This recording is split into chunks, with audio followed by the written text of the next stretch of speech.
This is just incredible. Oh my gosh, take a look at those. Really, that's amazing.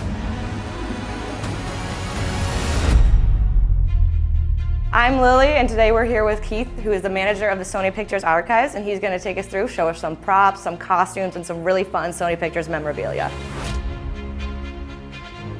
So to start, I think one of the first few things we see right when you walk in is the Spider-Man suits. Can you tell us about them? So obviously tons of Spider-Man franchise history right here, going from the first to the very last franchise. And so are these the suits that the actors actually wore? Yeah, so these body forms, especially like Tom Holland, this is his body form that they built a suit to put over. So this is his exact replica of him. I see over here that we have some Ghostbusters memorabilia. Is this like the original proton packs from the movie? Yeah, so we have in the middle, on the bottom, we have the original from number 2, pulled from number 1, so it was used in number 1 and number 2. Funny thing about this one, it's kind of a lore, but I've heard the story so many times I kind of believe it at this point. They built Bill Murray's pack to be a little heavier to make him maybe act a certain way, good or bad, I have no idea. But I must say that when I put his pack on, it does feel a little heavier, so it could be true. Yeah, it could be true. And over here, I believe we have some Spider-Man props from all of the Tobey Spider-Mans, is that correct? Yeah, if you look here, this is a Green Goblin mask from the Hulk and Ruin battle scene at the end. We will have different versions of this, clean all the way up to the destroyed final battle scene version. That's awesome. Batwing bomb that Goblin throws, and also the Doc Ock tentacle, part of it from Doc Ock. And I saw something really interesting over here. Is this from the Amazing Spider-Man, the lizard? Yeah, so this is our art department. This is a model they used and a maquette. This is used for artist reference, so they would create these to kind of get how they wanted the character to look and feel. So now we're going to see the real painted version of the lizard model that they used before they build it out, right? Correct, and it's just a little closer view of it, more detailed, obviously painted. This material is a little different too. It's more of a rubbery texture. That's awesome. And the eyes, those are like, they're really specific and real almost. Fun part about this one is the eyeballs are actually on kind of a gimbal. Wow. So when they move it, the eyes kind of move with the piece. So it just makes it look more authentic. I know, it does look like it's like following you almost. This is Venom. It is, with a helmet underneath it. It's kind of interesting. So an actor would act against these pieces. So someone would have this on their head, obviously, and it would give Tom Hardy, per se, what he's looking at and what he can act against. So now we're going over and we're taking a look at some of these amazing photographs that we have of some of the best filmmakers that we've had in Columbia history, from Frank Capra, who did Mr. Smith Goes to Washington, which here, I believe you said that it is a sale of the movie to be in theaters. Is that right? It's basically a contract for them to air this film in a specific theater in New York. It was 200, and it was a theater in the Bronx, it looks like. That's amazing. And then we have Rita Hayworth as Gilda, which is one of the most iconic movies of all time, something that put the studio on the map almost, some would say. Of course, and I can show you some photos. We have behind-the-scenes shots of that particular title. There wouldn't be Columbia Pictures without Rita Hayworth, as they say. I agree. Oh wow, that's amazing. I'll show you a couple versions, but yeah, these are behind-the-scenes shots. Those are just amazing. And so, as you said, this is 1/8 of your collection. How many titles do you think you do have out here? Oh man, that's too many to count for sure. Well, that's amazing. I think that's it for me, and I'm going to pass it off to my colleague who's going to take you through the art room. But it's been great, and I'll see you soon. Nice to meet you. Thank you. Hi, my name is Chris, and I'm going to take you guys through our art department, and we're going to start here with our awards case. Do you mind telling us what some of these awards are for? So we have some Hollywood Foreign Press Awards, we have some Oscars, some Emmys. We house all the history of Columbia's winnings. A good example would be Breaking Bad. We have one here. We also have more of a historical one, and we're still doing research on this, but this is a 15th anniversary Oscar given to Columbia. And this one has some interesting history on it, which we're still researching. Another kind of newer, fun one is the Kids' Choice Awards from Ghostbusters 2017.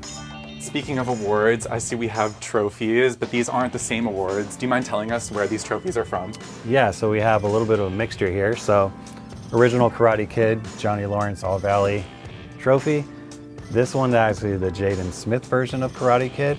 And then this final one is actually 2018. This is from Cobra Kai. Well, we're gonna come over here because I see we have our first miniature set. Do you mind telling us which movie this miniature set is from? Yeah, so this one was a fun one for us because this actually shot in our own parking lot, which was great to see them shooting every day and building this set. But this is Bullet Train, so you'll see what the artist rendering was gonna look like, and this picture actually shows what the final scene looked like when we were outside looking at it. Wow. One of the biggest and best parts of our history are, of course, our logos, which we're gonna see some original designs here for Columbia and TriStar. Yeah, so we have some original paintings from Columbia, but this is an original hand-painted Columbia logo. And then also TriStar, we believe this is one of the first renderings while they were trying to decide the logo. This is also hand-painted. Wow. I won't pull it out fully, but that's kind of an image of it. So yeah, really detailed, really great painting. Some other stuff we keep in here. Men in Black props, hand props from number 2. Noisy Cricket, great piece. The neuralizers are always a hit. Obviously J and K sunglasses. You have the standard issue double barrel, the standard issue gun. We're quite heavy on these props and they're amazingly built because they're all built out of steel. So this looks familiar. This is Columbia Studios, our entry gate, but this is no longer on our lot. Do you know why? We believe this was like one of the early renderings of how that entrance should look like. So it obviously changed a little bit on the final result, but yeah, pretty great part of our Columbia history here. So now we're moving back to some miniature sets, and the first one we have is from Close Encounters of the Third Kind. Can you tell me, was this used for shooting the movie? Yeah, so this one's actually a shooting model. So they did do close-ups for the film on this. Obviously it was cut down quite a bit to keep it here in the archive, but yes, definitely a shooting model. We have another very famous set right here. This is from the original Karate Kid. Can you tell us, was this also used for shooting? Right. We're not sure. It definitely could have been because it's so detailed, but we also think it might have been just like an artist rendering for them to build the set out. Gotcha. Yeah. And then over here, can you tell us what these props are? So a little bit more of the Spider-Man stuff. As you see as we go through the archive, it's kind of spread out everywhere. So you'll see some Spider-Man, some Amazing Spider-Man. This is Green Goblin's weapons. And then the Daily Bugles, which are spread throughout. We have a bunch of those on display all over the world, really. Lovely. Yeah. Well, the last thing we want to show off in our art department, fittingly next to our awards case, we have claymation models from our Emmy Award-winning episode of Community. Can you explain what these were used for? They used these to produce one episode of Community. They broke it down into like eyebrows, eyelids, eyeballs, some of the mouths, some of the noses. You could actually pull off and change the expressions of all their faces and the hair. So every single shot had a different look, and it was stop motion. So it's pretty impressive. Well, that's all for our art department. Thank you. But that's not all for clay, because next Josh is going to take us through our cold storage room where there is even more clay. Lots of clay. Hello, I'm Josh. We're in the cold storage room. I see some of the Frank Capra stuff. Can you tell me about that? Yeah, we have some great pieces from the Frank Capra family, actually. They donated it to us years ago. This is his original slide viewer, and this is a vintage film splicer. But this one was Frank Capra's, that's the next So one. he used this to cut some of his films? He personally used these on wow. stuff, yeah. Looks a little bit different than Premiere. A little bit, yeah, a little bit. And we've got the mini pups from Ghostbusters down here, Yeah. and Stuart Little. So these, a lot of these obviously are, of course, visual effects, but some of these are used just to get placement and everything on the screen right. All right, so we've got some Breaking Bad stuff over here. We've got Walt's baby. What can you tell me about this guy? This is baby Holly. Definitely didn't have the math bag there before, but that's from the original Breaking Bad series. So this guy was on screen? On screen, we have a little picture of it, actually. Wow. Now I see we've got the iconic Walt's facial hair. We made a lot of these, and they're all on boards laying flat, but this is his facial hair and the continuity of it, so we have a ton of that for his character. So he wore this at some point. He wore this on his face at some point. What can you tell me about this? This is Van Pelt from Jumanji, and it's actually made out of clay. These pieces are harder for us to show long term because we can't really let them out until we figure out a way to 3D print them. How do they preserve? As is, we have it cold storage in here, humidity and temperature control. That kind of keeps it status quo. Other than that, we can't put them in a fire kiln. They'll just destroy. They have metal inside of most of them. Wow. So that was our new project, is trying to get these scanned and printed 3D so we can actually display them, which would be nice. Wow, awesome. Yeah. All right, we've come to the Spider-Man part of the room. What Yeah. can you tell me about some of these villains? So we have a great newest piece for us is Venom here, made out of a different kind of clay. So we do think that'll hold up longer. A tongue piece, no spoilers, but the frog from Venom as well. These are all clay maquettes. These are all pre-production to kind of see what the character is going to look like, how a character would kind of dissolve, like especially like a Sandman here. Right. You can see its degradation over time. So there's a few of those that were they're in stages of falling down. Another good piece, at the bottom here, Jumanji. This is actually the original board. Down here? Yeah, the mold to make the original board. So that's actually one of our high-end pieces. So that's a press of it, but the mold itself is actually below it, and that's a rubber mold. When the newest Jumanji came out and they needed to recreate the board, they came to us for the mold, and that's how they recreated the board for the newest one before they turned it into a video game. Wow, Yeah. that's amazing. And you mentioned earlier that you sort of lend some of these pieces out to museums and stuff like We that, do. right? So that's a bulk of our duties is we're promoting the Sony brand just Okay. globally. So we deal with museums all over the world. Which is and why obviously- preservation is so important. Right. And obviously our own marketing teams use this all the time. So the clay pieces are a little unique in that they can't go out like that. So that's why we're looking into at least replicating them 3D wise. And then there's something fun to look at for the fans. Interesting. Yeah. All right, well, I think we're going to move on to costumes now with Corey. So we'll see you then. I'm Corey, and we are checking out the costumes department. I am so excited. I think this is probably the area that I'm most passionate about. How many costumes do you guys have in the archives? That's a good question. We probably have 10,000 plus pieces. That's a lot. Not That's more. a lot. That's a lot Yeah. of costumes. All right, let's go check them out. All right. Keith, we're in the costume department. Can you talk about what all these binders are? Yeah, so these are the continuity binders. Okay. They're basically the costumer's Bible. So this will take you through every single change the costumer has created from start to finish on each change. So it could be a clean to dirty look, and they'll show that progress all throughout. So it makes it so much easier for us when we go to collect the costumes. We can actually pull out each change that we want to keep for preservation's sake. So we can pull the very first clean one and the very last dirty one, the final battle scene, whatever you may call it. These binders have pages and pages of things in Yeah, it right here. they're full. And if you look at Bullet Train, for example, Oh my gosh. I won't pull it out, but this is just one character. So this That's is Brad. intense. This is Brad Pitt's Bible for his character Okay. in this movie. And then this one will have cast 2 to 7 onward. That's amazing. How old is the collection here? Yeah. So basically, Sony bought Columbia in the 90s, early 90s. So our collection really starts there. But with older titles, we did go to other studios, and they've reached out to us in their rental departments. They had older titles, so we have accumulated a bunch of titles that way. So, for example, this is a Sidney Poitier, Guess Who's Coming to Dinner jacket, another jacket from Sidney Poitier as well. Kim Novak. This rack right here was just recently donated to us from Warner Brothers. So we try to work with other studios to try to give and take what belongs to them, because we can display these and they technically cannot. So it's nice for us to kind of give back and forth between That's the interesting. studios. Yeah. I mean, there's a lot of jackets. It's actually really cold in here. It kind of brings me to question, why is it so cold in this room? Temperature control with all of archives. Yeah. We will have that in every room. So we usually do temperature control and humidity control in pretty much all of our spaces. Just to help preserve It everything? preserves everything. Yeah. That's really cool. This area really caught my eye because there's a lot of shoes in this area. I noticed there was the Jennifer Lawrence shoes from No Hard Feelings from last year. Yeah, we'll collect all of the jewelry, all the little accessory pieces for all the costumes. We'll have all of that to do a complete change. I feel so lucky because we are standing in front of some of the most iconic outfits, I think, right here. Can we talk about them, starting with Breaking Bad right here? Yeah, this is Jesse, Breaking Bad. I think you know this scene. It's Yeah, he ended up in a porta potty and has gross porta potty stuff all over him and had to walk around like that for a few days. So, I mean, I can't imagine, and I feel like the costume department did a great job of doing that to him. Yeah, and this one definitely had a lot of change versions of it, I'm sure. Oh, really? But when it was time to collect this probably had at least 5 or so plus changes. But speaking of accessories, this actually is a really good one that you might want to look at. Yeah, let's take a look. And, Oh, is that Walter's the hat? fans, would probably know what this is. Oh my gosh, take a look at this.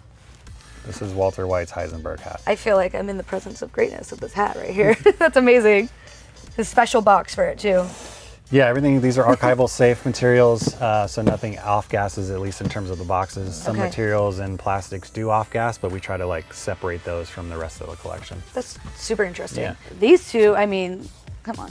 Step Brothers, that's like one of the most iconic sleepwalking scenes I've ever seen Yeah. in cinema history. We have Dale and Brennan right here, him in his undies, and then in the Mountain Dew t-shirt right here. It's pretty Yeah, iconic. Pretty iconic. I do not like the change of this mannequin, but that's all we had today, so I apologize. It looks just But like him. It looks pretty great. Seeing some award winners right here. Yeah. Can you talk about these? Two right away. Costume design winners. We have Memoirs of a Geisha and Dracula. The details on this are incredible. Like the beading on this right here is beautiful. The gold is beautiful. The stitching is just incredible. So that's amazing. I mean, Yeah. it And then makes sense why it won an award. And then another one of my favorite movies right here, Little Woman. This is Meg's outfit, so worn by Emma Watson. Yeah. It's one of my favorites from the movie. I love pink, and I love, just this look and her shoes and everything. So it is beautiful. I mean, so I've noticed some dresses are hung up and Right. some of them are in boxes. Yep. Is there a reason why? Yeah, so that's a perfect segue. The ball gowns tend to be really hard to hang because they're heavy. As you can probably tell if you put this on a hanger, these seams will probably rip. Yeah. Seams down here could likely rip. So we have a flat file section, which is right behind you, and all of the beaded gowns, the heavier set gowns that need to lay flat, this is where they go. We have a Rita Hayworth from a fair in Trinidad. So as I was mentioning, we lay the heavier, Yeah. more fragile pieces flat. This is, I'll get behind you here. This is kind of how we would wrap it. We have archival safe Oh, wow. paper and muslin, but this is an original from her. We get it up on display every once in a while. These are, color-wise, we don't leave them out too long, like Okay. maybe a couple months because they will fade, especially with like reds and purples. Yeah. They're not out a lot for a very long time. So when they are out in the museum, try to take advantage of seeing them in person because they're pretty stunning. All right, thank you so much, Keith. It was so exciting to see the costumes and learn more about them. I'm going to pass it over to Amanda, who's going to talk to you about the cage. All right, you're welcome. Nice to meet you. Nice to meet you. Hi, I'm Amanda. I'm here with Keith in the cage. Yeah, the cage is where glorious. you keep the larger props, right? Correct. Such as, this is a pretty Speaking of large this prop, I large would prop, say. yeah. So this is the lockers from Ghostbusters Frozen Empire, correct? Yep, from their firehouse. This is what you see kind of in the beginning scenes there. Yeah. But if you want to open one, you can see it's an actual closet. We could store some suits in there. It's storage for the storage. Yeah. I love it. And the details are fun. It actually looks like it's supposed to be frozen. All the little... Yeah, all the little sprayed on Icicles? icicle and yeah, foam. All of the props we got from Frozen Empire pretty much had that. Next up, we have a few fun Spider-Man props, right? Yeah, a lot of big, heavy on the Spider-Man collections. You can see from Spider-Man 2, Doc Ock. This is in his lair, all the little materials that were in the background set. Would these actually move? Are these set up to move at all or no? The arms are, yeah, they can be manipulated. Wow. The chest cage kind of opens up so that Alfred can actually get inside of it.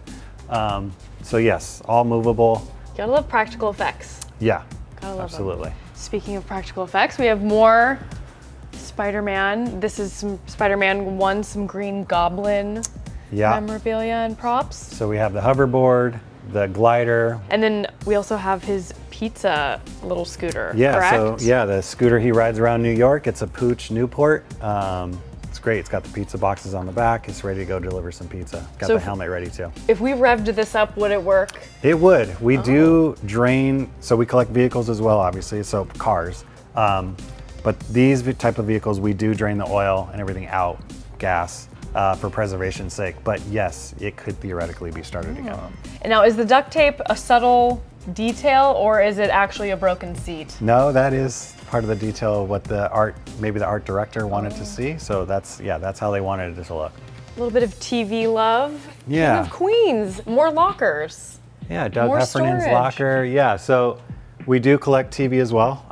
We're getting quite more heavy lately. We hadn't in the past, but I'd say the past 10, 15 years, we're getting more TV. We're creating great content. So we're getting a lot more props and costumes, which is great. And another popular franchise, Men in Black. Yeah. This is the Locker Town, you're Short saying? little scene. Yeah, I want to say it's like maybe a 60-second scene where Kay and Jay swap their watches out inside of it. This one always impressed me a lot because if you look at the detail of the prop master, it must have taken him months to build this for just such a short scene. That impressed me a lot. But this is all stacked up with this fine little detail all the way throughout the back, and it is lit up with all LED lights. We have turned it on in the past, but we were worried it was going to catch on fire, so we do not light it anymore. But yeah, pretty impressive little prop. That is fun. This is quite the prop. Yes. Other than cars, probably our heaviest props, I would say. This does look quite heavy. It's solid steel, it's not fake. You will see that on some films, but this is real. I don't know what initially was used for, to be honest, but in Mary Shelley's Frankenstein, obviously Frankenstein was created inside of it. So we have this prop here.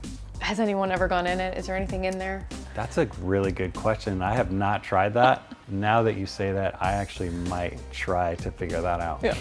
Because it'd be fun to look through the little peephole Right? here. Yeah. Throw someone in there. Yeah, try it out.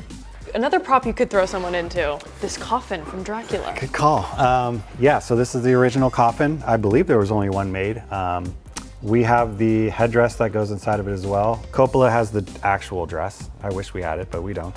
But yeah, this is a great, also very heavy. It's real glass, so it is quite heavy to move around. So if for some reason some of the glass would break, would you repurpose it or would you fix it? Like what would happen if something were to happen to this? We would try to go to a glass shop, have it preserved properly. Yeah. But yeah, we haven't had a lot of that happen too much here. That's good. But yeah, try not to damage things. Yeah. So that was our tour of the Sony Pictures archives. We saw over 100 years of costumes, props, and history. Keith, thank you so much for having us. Do you have anything else you want to add?